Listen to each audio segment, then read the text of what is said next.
Okay, in the last time we talked about the work energy theorem. Work equals change in kinetic energy.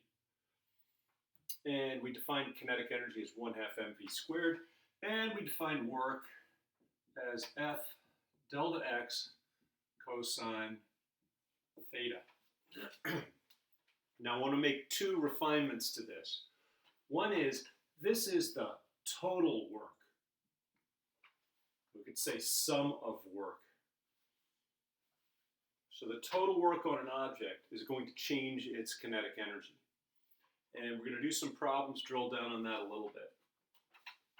Before I go on to that, though, I really want to spend a little time looking at the implications of this equation. Work equals F delta x cosine, and I always write between, or I always say between for this because it's so important that if you were an inclined plane, you'd think of that as the theta, or if you had some other angle in the picture, you might think of that as the theta, but it's always the angle between the force and the displacement. So in class, I'll generally say point in the direction of the force, point in the direction of the displacement, what's the angle between them? And that helps us solve a bunch of problems. So actually, let's look at one big problem with this, one big not problem like in difficulty. Okay, let's have an object here, has a mass m. And I am going to push on it, I'm going to pull on it with a force F applied. Okay? And to figure out the total work, I need to repeatedly look at the work from each of the elements. Well, to do this, I'm going to need a free body diagram.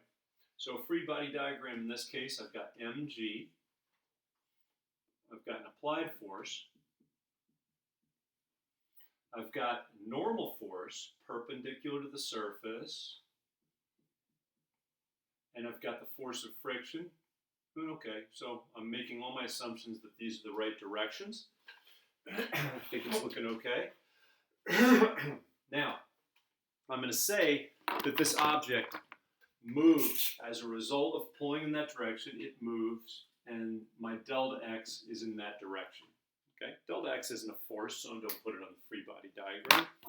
But now I've got everything I need to start talking about these things. Let's say that this is, I don't want to say, I'm going to say 30 degrees. Okay, and this is one of these problems with theta. If I wrote theta in there, people plug in that same number for all those different things. We call it theta confusion. But let's take a look at all of these and figure out what the work from each of these would be. So I'm just going to list all these works. Work done by the applied force, WAP. Work done by the normal force. Work done by gravity. Work done by friction. Okay, so this will help us think about how different objects do work how different forces do work on an object. Okay, the applied force, it ends up being a pretty straightforward thing. You have F applied, you have delta x, right? Those are givens, boom, boom, and the angle between is that 30 degrees. So cosine of 30 degrees, okay? Then, if I look at the normal force is going to be Fn times delta x, right? Delta x is a given. Fn delta x, the angle in between Fn and delta x, is 90 degrees. Cosine of 90. Guess what that is? Cosine of 90, 0. So there's no work done by the normal force.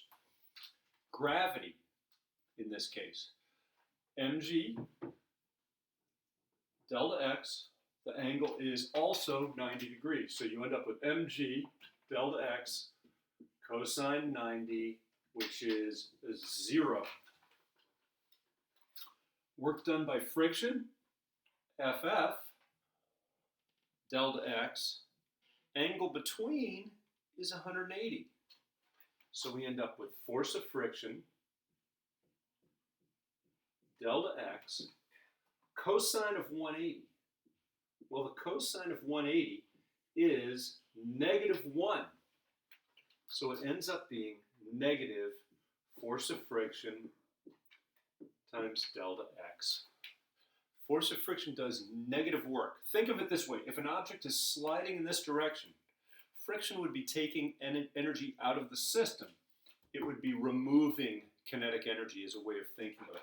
There would be an energy transfer from this block to the heating of the surfaces, which is a different kind of kinetic energy. It's atomic kinetic energy, molecular kinetic energy. So this is 0. Normal force, nothing the normal force does makes that adds or subtracts kinetic energy from the object. Same with gravity. Gravity doesn't add or subtract kinetic energy from the object.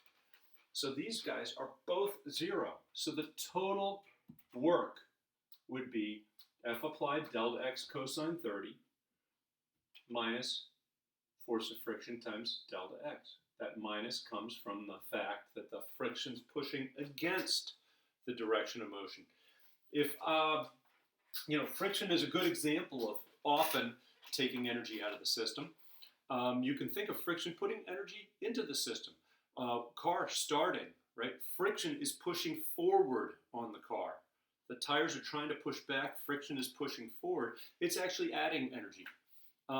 Right now, if I do this and I slide this way, friction is the force between my hand and the pen that's accelerating the pen. So friction can do positive work.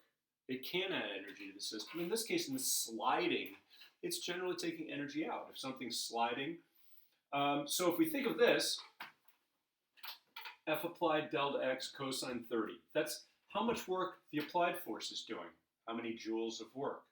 Well, if I kept pulling and delta x got bigger, I would be doing more work. More work would theoretically, if there's no friction, continue increasing the kinetic energy. That makes sense. If I keep applying that force for a long time, I've got an acceleration that keeps getting faster and faster. On the other hand, friction at the same time is taking some of the energy out of there. Okay? And we can look at this in two different ways. One is by looking at the work from every single element. Every single force has a work component. Some of them end up being 0, and some of them end up being positive. This one's in the same direction. There's a part of this that's in the same direction as delta x, so that's doing positive work. Friction's in the opposite direction, delta x, that's doing negative work. Okay? That's one way of looking at it. Another way, we can even do it this way. We could even break this up. Pretend we broke this up into components. And we could have F applied times the sine of theta. And we could have F applied times the cosine of theta. Right? Just breaking down those vectors. Well, look at this. This times delta x times the cosine now of 0. This is why I talk about, I should make this 30. This is why there's this thing called, we call theta alert or theta confusion, is because the angle between them is not 30 now. This is F applied times cosine 30. I've already broken it down. This is delta x, the angle is 0. So we'd have F applied cosine 30 times delta x times the cosine of the angle in between, which is 0. And that just ends up being cosine of 0 is 1. So look what happens. There's that, just from this. This one has no contribution because they're perpendicular. So if they're perpendicular, if the force and the displacement are perpendicular, or the force component and the displacement are perpendicular, there's 0 contribution to the work. So you could do it this way. You could do it with just the free body diagrams. You will end up with the exact same result. The total will still be this plus this. These are 0 contributions, normal and gravity. Normal can have a positive contribution. What if I did this? Okay, so if the normal force on the pen is making it accelerate up, like an elevator, the normal force isn't perpendicular. You have delta x, you have the normal force. They're in the same direction. It does positive work. An elevator coming down and slowing down. the force is up, the displacement is down, it would have negative work. So we always want to be thinking about that angle between, okay? I don't even like to call it theta anymore, that angle between, because that gets really confusing, like when we have ramp problems. Okay, so I think I'm going to stop there. I just wanted to put a finer point on the fact that this is total work equals the change in kinetic energy, right? Because if we don't account for this work and the work in the positive direction, we don't really account for how this is going to change. And we can think of this, if I pulled this and made it move at a constant velocity, there's no change. And that would mean the work done by the applied force is exactly equal to the negative work done by friction. So this is a broader view of how to look at work and energy.